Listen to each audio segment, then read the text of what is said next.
Alright मेरे प्यारे प्यारे दोस्तों, मैं हूं हारिस सुल्तान और पिछले कुछ अरसे से तकरीबन 10-15 सालों से मगरिब के अंदर जो राइट विंग फैल रहा है, जिसपे हमारे पाकिस्तान में देखा जाता है कि इस्लामोफोबिया है। इंडिया में भी कुछ लोग उसको देखते हैं ऐसे जैसे रेसिज्म फैल रही है गोरों में, यूरोपियंस में, दूसरे कल्चर के लोगों की तरफ। तो उसके पीछे क्या वजह है? उसके पीछे एक नजरिया है जो पिछले कोई 15 सालों में बड़ा मशहूर हुआ, बल्कि 2011 में एक फ्रेंच ऑथर ने, फिलोसफर ने एक किताब लिखी। इस फ्रेंच फिलोसफर का नाम था रेने कैमुस, और इसने ये नजरिया दिया था कि यूरोप के वाइट लोगों को, क्रिश्चियनिटी को खत्म करने के लिए और गोरों को खत्म करने के लिए उनके पॉलिटिशियंस जो हैं वो गोरों को, यूरोपियंस को रिप्लेस कर रहे हैं मुसलमानों से या फिर अफ्रीकी लोगों से। ये उसने नजरिया दिया था और उसने कहा था इसके पीछे ग्लोबलिस्ट लोग हैं, फार लेफ्ट के लोग हैं और बिकाऊ पॉलिटिशियंस हैं बेसिकली। तो ऑब्वियसली इसको बड़ी दफा डिबंक किया जा चुका है, इसके ऊपर कोई उन्होंने ठोस सबूत नहीं दिए। ग्लोबलिस्ट का मतलब हरगिज ये नहीं है कि आप गोरों को रिप्लेस कर दें ब्राउन लोगों से या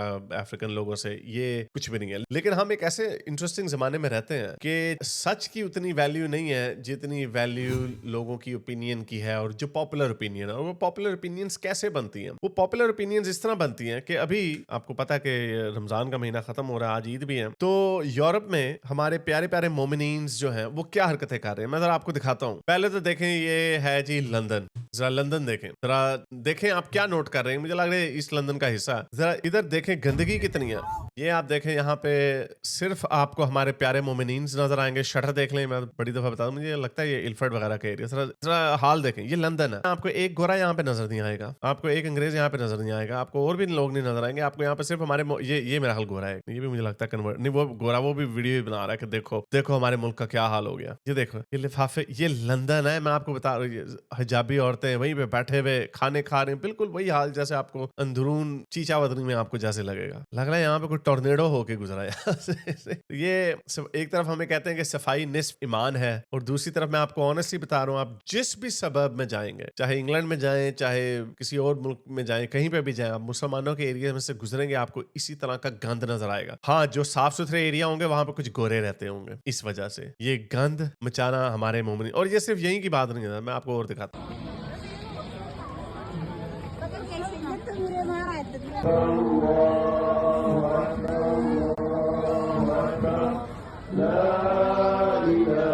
अब ये कनाडा, अब ये देखें, ये एक कनेडियन ने ट्वीट की। उसने कहा, एक बच्चा अपने बाप से पूछता, अबू अबू क्या मैं पार्क में जा सकता हूँ? अबू आगे से कहते हैं, नहीं बेटा, अब जो हमारे पार्क्स हैं इनके ऊपर मुसलमानों का कब्जा हो गया है। उधर देखें, यहाँ पे अजानें चल रही हैं, नमाजें चल रही हैं, और ये पूरे पार्क में मुसलमान नमाजें पढ़ रहे हैं। अब इसमें मैं इनको बुरा भी नहीं कह सकता, क्योंकि मुसलमान ने सारी बात है नमाज तो पढ़ दी है, वो बेचारा क्या करे। और अगर मस्जिदों में नहीं है, ईद में, क्योंकि ईद में इस तरह पाकिस्तान में भी ऐसे ही होता है, क्योंकि मस्जिदें भर जाती हैं, क्योंकि ईद की नमाज हर कोई पढ़ता, बाकी नमाजें लोग आगे पीछे कर देते हैं। और जो फजर की मेरा ख्याल नमाज होती है वो बिल्कुल ही खाली होती है। उसमें मस्जिदों में कोई नहीं होता। तो ये वो नजरिया है। चलें, ये आपको ये दिखा दिया। बहरहाल मैं इस पे जा रहा हूँ जो कैप्शन लोगों ने दी हुई है कि ये मिलान है, इटली का शहर, यहाँ पर भी ऐसा ही हाल हो रहा है, आप देख रहे हैं। तो इनको देख के जरा इमेजिन करें, पाकिस्तान में लाहौर में अगर आप देखें एकदम से कोई 50,000 हिंदू आपको नजर आ जाए जो बादशाही मस्जिद के इर्द गिर्द अपने हिंदू जो उनके प्रोसेशंस होते हैं उस तरह के काम करने लग जाए, आपके डेले बाहर आ जाएंगे। तो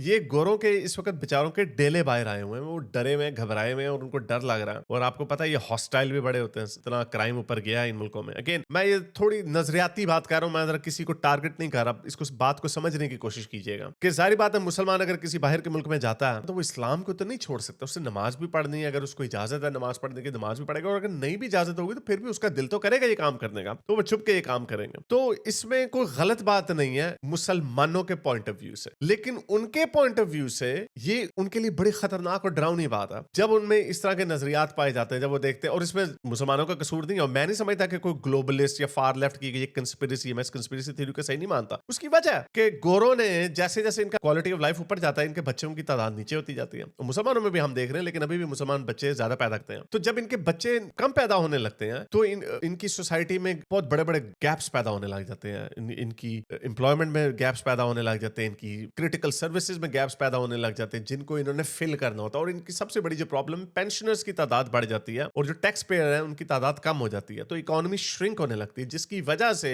उनको वो होल्स फिल करने के लिए बाहर से लोगों को बुलाना पड़ता है, इमिग्रेशन करनी पड़ती है। तो वो इमिग्रेशन उनको मजबूरी की वजह से करनी पड़ती है, वो कोई एहसान नहीं कर रहे होते। ये तो है पॉइंट इमिग्रेशन का। अब उसके ऊपर क्या हुआ, उसके ऊपर ये हुआ कि जब ये मिडल ईस्ट के अंदर अरब स्प्रिंग हुआ, फिर सीरिया की खाना जंगी शुरू हुई, तो लाखों की तादाद में, मिलियंस, टेंस ऑफ मिलियंस के करीब लोग यूरोप की तरफ चले गए। मैं सिर्फ जर्मनी ने ऑफिशियल नंबर के मुताबिक 4 मिलियन है, कई लोग कहते हैं ये number could be up to 6 million refugees जो है जर्मनी में गए। इसी तरह उनकी तादाद फ्रांस, जर्मनी में भी गई, वहां पे भी 2-2 मिलियन के करीब गए, या मिलियन तो कहीं नहीं गया, और पूरे यूरोप में ये फैल गए। तो नंबर कहीं पे बताया था तकरीबन 10 मिलियन लोग। 10 मिलियन लोग का मतलब ये न्यूजीलैंड की पॉपुलेशन से ज्यादा है, और आपने आके छोड़ दिया, तो उसके कोई ना कोई कल्चरल फुटप्रिंट तो होगा, कोई ना कोई फर्क तो आपके मुआशरे पे पड़ेगा। अगर आप 1 करोड़ हिंदू पाकिस्तान जैसे बड़े मुल्क में, जिसकी आबादी 25 करोड़ है, 1 करोड़ हिंदू लाके छोड़ दें एकदम से लाहौर कराची में, तो आपकी सोसाइटी पे कोई ना कोई फर्क तो पड़ेगा। वो अच्छा फर्क होगा मेरे ख्याल से, क्योंकि टॉलरेंस आएगी, लोग काफरों को इतना हकीर या नफरत नहीं करेंगे, लेकिन आपकी सोसाइटी वैसे नहीं रहेगी जैसे थी। अब इनको गोरों को बेचारों को पुराने जमाने इसलिए याद आ रहे हैं क्योंकि पहले 2000 में, 90s में, 80s में उनकी सोसाइटी बड़ी फिट थी। थोड़े बहुत इस तरह के काले पीले लोग आ जाते थे बेचारे, तो वो टॉलरेट हो जाता था, उस पर सोसाइटी में बड़ा फुटप्रिंट नहीं पड़ता था। लेकिन अब ये इतनी तादाद में लोग आ गए हैं कि जब वो देखते हैं पूरा समुंदर बना हुआ है मोमनों का, चोगे पहने हुए हैं, दाढ़ियां निकाली हुई हैं, सिंक के अंदर अपना पैर डाल के पैर धो रहे हैं, वजू कर रहे हैं, कीचड़ी कर दिया बाथरूम। रमजान का महीना आता है तो लोगों को ताने मारते हैं, तुम हमारे सामने खाना क्यों खा रहे हो। तो ये सारी चीजें जब होती हैं तो उसका इम्पैक्ट पड़ता है आपकी सोसाइटी के ऊपर। तो वो जो सोसाइटी के ऊपर इम्पैक्ट पड़ रहा है यूरोप में और कनाडा में, अमेरिका में तो ट्रंप आ गया ना, पकड़ पकड़ के निकाल रहा है उनको। कनाडा के जो भी अगला प्राइम मिनिस्टर जो शायद बनेगा, उसने भी कह दिया हमने मैस डिपोर्टेशंस कर दी। लाइक वो बड़ा एंटी ट्रंप है, कंजर्वेटिव साइड का, लिबरल उसका ट्रूडो का ऑपोजिट है, लेकिन उसने कह दिया हमने मैस डिपोर्टेशन करनी। और यही कॉल्स मुझे नजर आ रही हैं यूके में। तो खैर भी 4 साल अमन रहेगा क्योंकि वो कीयर स्टारमर लेबर की पॉपुलेशन, हालांकि उसने भी सख्त जबान इस्तेमाल, वो लेफ्ट का है, लिबरल है, वो लेफ्ट का। ये वो लोग हैं जो कहते हैं नहीं immigration is our strength, multiculturalism is our strength, blah blah blah. तो वहां पे भी आएगा ये काम। जर्मनी ने भी इलेक्शन जीत लिया, अभी वो जो सीडीयू आई है उनकी, एंगेला मर्केल वाली पार्टी दोबारा आई है, तो और जो पिछला था उसने भी कोई खास इतना स्पाइन नहीं दिखाई। लेकिन ये प्रेशर बढ़ता जाएगा क्योंकि राइट विंग के जो वोट हैं वो बढ़ रहे हैं, और जो ट्रेडिशनल मेन स्ट्रीम की जो लेफ्ट की या नॉट लेफ्ट की, सेंटर की, जो सेंटर लेफ्ट सेंटर राइट की जो पॉलिटिकल पार्टीज थी, उनके वोट कम होते जा रहे हैं। तो मुझे ये यूरोप में भी होता हुआ नजर आ रहा है। और अनफॉर्चुनेटली मुसलमान चेंज नहीं हो सकता, वो नहीं होगा चेंज। उसने जाहिर बात अपने काम करने, अपनी नमाजें पढ़नी है। और ये एक और मैं फिर बात करूँ, बड़ा पेंडा तबका गया हुआ उधर, जो रेफ्यूजीज जो गए हैं ना, ये बड़े, इंग्लैंड में तो एक मीरपुरिये गए थे, और अब इधर जो गए ये इजिप्शियन, लिबियन, और ये हमारे बहुत सारे मुल्कों से जो पढ़ा लिखा क्लास नहीं है वो गए हुए हैं। तो जाहिर बात है जब वो अपने मुल्क में गंद मचाते हैं तो उधर जाके भी गंद मचाते हैं। ये भी मैंने आपको जो वीडियो दिखाई है लंदन की, ये सारे मोमिनीन हमारे पाकिस्तानी है, तो ये भी होगा। और साथ साथ ऑस्ट्रेलिया में मुझे नजर आ रहा है कि इंडियंस के खिलाफ नफरत बड़ी बढ़ रही है। मैं देख रहा हूँ यहाँ पे सोशल मीडिया में, और के पिछले मेरा ख्याल 2 सालों में नहीं, पिछले 1 साल में 2 लाख इंडियन स्टूडेंट्स आए हैं इधर, और बहुत सारों का पता चला है कि उधर से डिग्रियां उनकी झूठी बनी हुई थी। इधर भी बहुत सारों को पता चलता है कि वही हमारे लोग जो काम करते हैं 2 नंबरियां वगैरह, वो ठीक है, लेकिन प्रॉब्लम ये है कि अगेन वो लोग तब नजरअंदाज करने लगे, तो उनको कोई इंटरेस्ट नहीं होता जब उनकी जिंदगी पर किसी को फर्क नहीं पड़ा रहा। लेकिन अब मुझे ऐसा नजर आ रहा है, ऐसे ऐसे एरियाज में मैं देखता हूँ कि मुझे बहुत सारे इंडियंस जमघटे में नजर आते हैं, लड़के ऐसे वहां से इंडिया से आए हुए, स्टूडेंट्स ही होंगे बेचारे ज्यादा, तो वो आपको नजर आते हैं। और मैं आपको ऑनेस्टली बता रहा हूँ कि सोशल मीडिया पे मैं टेम्परेचर बढ़ता हुआ देख रहा हूँ इंडियंस के खिलाफ। वो मुझे भी इंडियन ही समझ लेंगे, वो और बात है, कोई इंडियन पाकिस्तानी होकर मैं बात नहीं कर रहा, मैं आपको जेन्युइनली बात बता रहा हूँ कि यहाँ पे मुझे लगता है नफरत बढ़ेगी। और उसकी सिर्फ वजह यह है कि जब भी आपको अपनी डेमोग्राफिक्स चेंज होती हुई नजर आती है, जब भी आपको ऐसे लगता है कि यार मैं अपने मुल्क में माइनॉरिटी बनता जा रहा हूँ, जहां पे मुझे 100 बंदे अपनी तरह के नजर आते थे, अब वहां पे 30 बंदे मुझे ये दूसरे कल्चर के लोग नजर आ रहे हैं, जिनका बिहेवियर डिफरेंट है, जिनका कल्चरल बिहेवियर भी डिफरेंट है। तो इसलिए यहां पे मैंने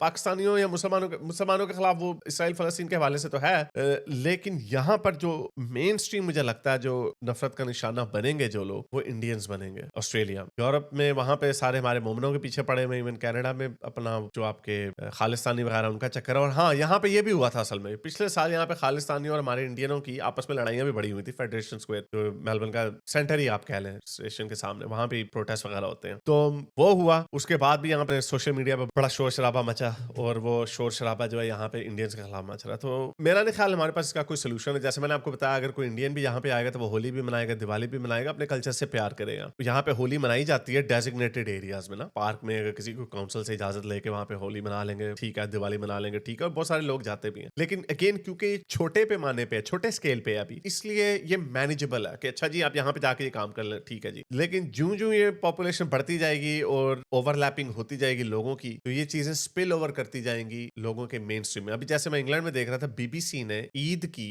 लाइव ट्रांसमिशन कर रहे हैं, या अभी करने लगे हैं, या आज करेंगे। बीबीसी ने ऐलान किया कि हम उसकी लाइव कवरेज करेंगे। तो गोरे वहां पे पागल हो गए। कहते ये क्या, बीबीसी टैक्स पेयर के पैसे पे चलता है, आप हमारे टैक्स पेयर पे, ये क्या है, ये तुम्हारा कल्चर ही नहीं है। तो ये मल्टीकल्चरलिज्म की जो मिथ है, मुझे लग रहा है अनफॉर्चुनेटली बड़े बुरे तरीके से तबाह बर्बाद होनी है। मैं तो खैर मल्टीकल्चरलिज्म का मानने वाला भी नहीं, मैं मोनोकल्चरलिस्ट हूं कि कल्चर एक ही होना चाहिए। हाँ, उसकी टॉलरेंस होनी चाहिए टुवर्ड्स अदर कल्चर्स, लेकिन प्रिडोमिनेंट कल्चर एक ही होना चाहिए मुल्क में। ये ड्रामेबाजी है मल्टीकल्चरलिज्म की। हाँ, मल्टी एथनिक हो सकते हैं और डिफरेंट एथनिसिटी के लोग डिफरेंट कल्चर्स को फॉलो कर सकते हैं, इसमें कोई ऐसी बात। जो अमेरिकन स्याफाम लोग हैं, वो for all intends and purposes western है ना हमारी नजर में। हमारी नजर में वो हिंदू या मुसलमान या बुद्धिस्ट तो नहीं है, वो हमारी नजर में वेस्टर्न ही है उनके अंदर। तो एथनिसिटी का डायरेक्टली कल्चर से ताल्लुक नहीं है। हाउएवर डिफरेंट एथनिसिटीज के अपनी कल्चरल बैकग्राउंड जरूर होती है, ये बात ठीक। अब जैसे अफ्रीकन अमेरिकन जो है, उनकी एक अपनी कल्चरल हिस्ट्री है, जो उनकी स्लेवरी की हिस्ट्री है, जो जुल्म सितम की हिस्ट्री है, फिर उसके बाद और जो चैलेंजेस उनके सोशियो इकोनॉमिक है, उसकी वजह से उनका पैरेलल में एक और अमेरिकन कल्चर है, यूरोपियन कल्चर से डाइवर्ज हुआ। तो ये सारी चीजें मैटर करती हैं, लेकिन लोगों को ये समझना चाहिए कि मल्टीकल्चरलिज्म एक ढोंग है। कोई कल्चर नहीं बर्दाश्त करता कि दूसरा कल्चर उसके ऊपर बाजी ले जाए, कोई भी कल्चर बर्दाश्त नहीं करता, और जो बर्दाश्त करता है, जो टॉलरेट हो जाता है, वो एक्सटिंक्ट हो जाता है। तो ये बड़ी सिंपल सी बात है। सो ये I just wanted to share कि ये लोगों को समझ आनी चाहिए कि अगला कोई राइट विंग की कंस्पिरेसी थ्योरी वगैरह भी जो नजरिया आता है, वो असल में आ कहां से रहे हैं, उसका पॉइंट ऑफ व्यू क्या है। उसका पॉइंट ऑफ व्यू यही है कि जब वो इस तरह की वीडियोस देखते हैं, तो उनका ये कंस्पिरेसी थ्योरी है, उसके ऊपर बिलीफ उनका मजीद पक्का हो जाता है। अगर आपको मेरी ये वीडियो अच्छी लगी तो मेरे चैनल के मेंबर बनिए, पेट्रन बनिए, या फिर आप मुझे बाय मी या कॉफी में भी सपोर्ट कर सकते हैं।